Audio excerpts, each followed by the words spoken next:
이재마와 닐스 보어의 양자역학 이야기.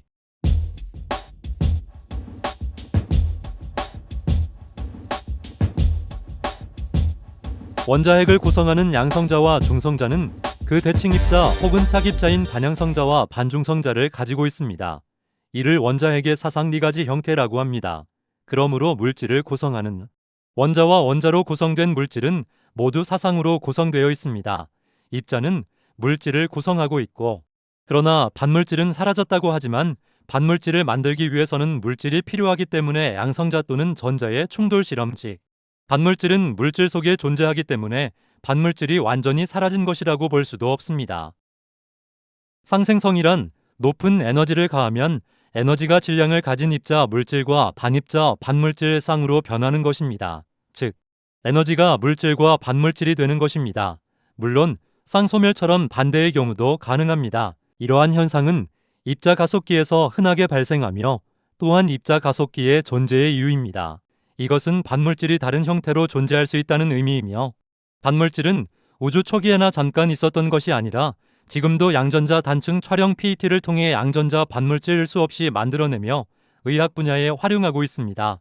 게다가 이것은 반물질이 아직도 존재하고 또한 만들어낼 수 있다는 하나의 예일 뿐입니다. 이재만은 인체를 4가지 음양태소의 원리를 가지고 사상의학을 만들었습니다. 이재마가 추구했던 것은 인체를 음양사상의 원리로 완전한 대칭 시스템으로 만들고 구분하려고 했던 것입니다. 이러한 4가지 대칭 시스템의 원리는 비단 사상의학뿐만 아니라 지금까지 설명한 양자역학에도 그대로 적용할 수 있는 자연의 기본 원리입니다. 우주적 규모에서 반물질로 이루어진 반지구나 반태양계 그리고 반은하는 사라진 것이 맞지만, 물리 법칙의 관점에서 반물질은 에너지를 통해 언제든 물질과 함께 생성될 수 있는 우주의 핵심 구성 요소로서 여전히 우리 곁에 존재합니다. 이것은 과학자들이 반물질을 너무 물질적인 특성으로만 평가하다 보니 반물질의 에너지적인 특성을 간과한 것이나 마찬가지입니다. 즉, 반물질이 반지구나 반태양계를 구성할 수 없는 것은 당연한 것이고, 이것은 지구나 태양계가 당장 반물질처럼 에너지로 변할 수 없는 것과 마찬가지입니다. 다만 물질은 에너지에 응축된 형태이고 에너지는 물질에 분산된 형태로서 과학자들이 반물질은 사라졌다라고 해석하기보다는 물질과 반물질은 서로 특성이 다르고 동등하게 아직도 우주에 존재하고 있다고 보는 것이 더 올바른 판단입니다. 물질과 반물질은 성질이 다르고 서로 극단적인 존재라서 이러한 존재는 물리학뿐만 아니라 화학에서도 서로 만나면 폭발적인 반응을 합니다. 그러나 자연에는 양극단의 중간에 중성이라는 안전장치 그리고 순환과정 중 반중성이라는 또 다른 안전장치가 있기 때문에 이들 즉 그 물질과 반물질은 공존하여도 서로 폭발적인 반응만 하는 것은 아닙니다.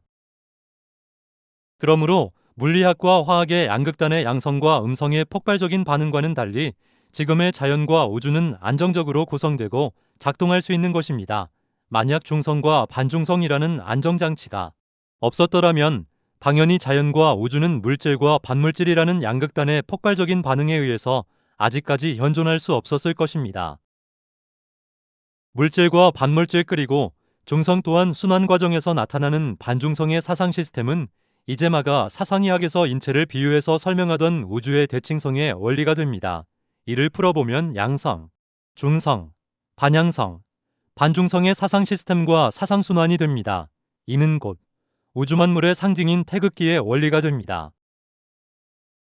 위와 같이 원자핵은 4가지 형태의 핵이 존재합니다.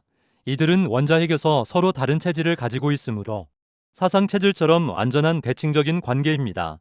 그리고 물질과 반물질의 관계처럼 양성자와 중성자도 서로 변환 가능한 존재들입니다.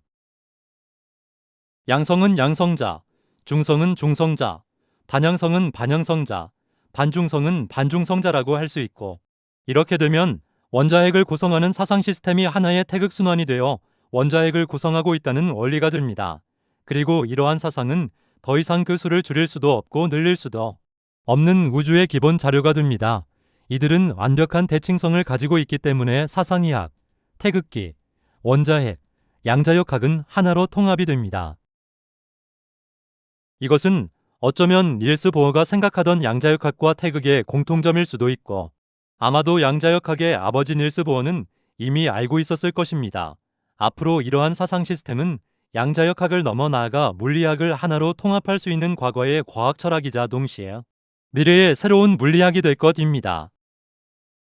과학자들은 반물질이 이미 우주 초기에 사라졌다라고 주장하는 것은 단지 객관적 사실만으로 판단한 소편한 해석일 뿐이며, 그렇다면 과연 반물질은 왜 어디로 사라졌냐고 물으면 정작 대답을 하지 못합니다. 하지만 또 다른 과학자들은 반물질은 사라진 것이 아니라 지금도 어딘가에 어떠한 형태로든 존재하고 있다고 주장하고 있습니다.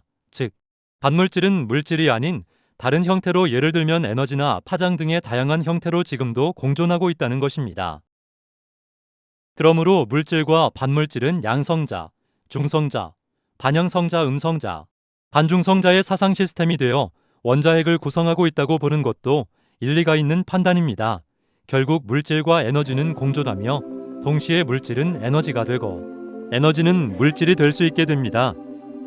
이것이 음과 양의 이중적이고 상보적인 사상이라는 태극이 서로 변화와 순환을 통해 우주 만물을 구성하고 또한 작동시킨다는 동양과학 철학을 근간으로 한 이제마와 닐스 보어가 꿈꾸던 양자역학의 본질일 것입니다.